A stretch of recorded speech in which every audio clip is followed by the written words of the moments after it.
This video, we're going to talk about covariance and independence. And as third video, finally, we're going to talk about the independence condition with covariance. So in the previous video, we experienced that covariance x and y can be described as expectation x times y minus expectation x times expectation y. So, okay, so this is the definition of covariance, like in variation. So we're going to see what would happen when we have the condition of independence.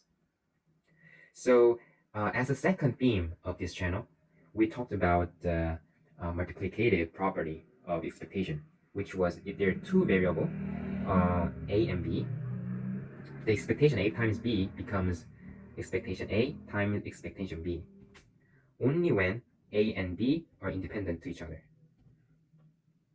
So this was the main point that I emphasized a lot, that the linearity of expectation always works, not only under the condition of independence, but like in any any circumstances. But about the multiplicative property of expectation, it only works under the condition of independence. So now then we can see what to do here, that this, when we say x and y are independent to each other, we know that by the multiplicative property of expectation, it becomes expectation x times expectation y. So we know that, and we can intuitively see that it becomes 0. So this is why we can be very sure that when those two variables are independent, the covariance of those two variables will be 0.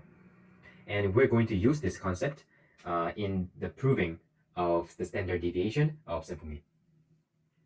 And just to make sure, independence reassure can be make us sure about covariance would go 0, but covariance 0 doesn't mean it's independent.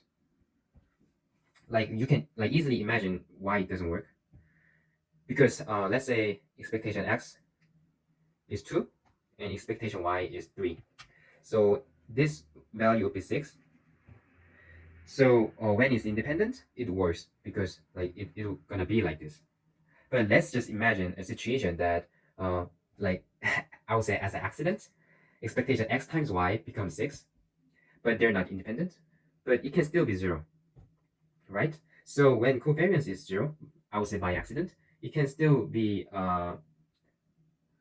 it can look like it's independent, but we know that it's actually coming from the accident. So that doesn't mean they're independent. But what we can be sure is that when two variables are independent, we just 100% can sure that covariance would go 0. Okay, so this was what we covered today, and thank you for watching, and hope you guys have a good day. Thank you.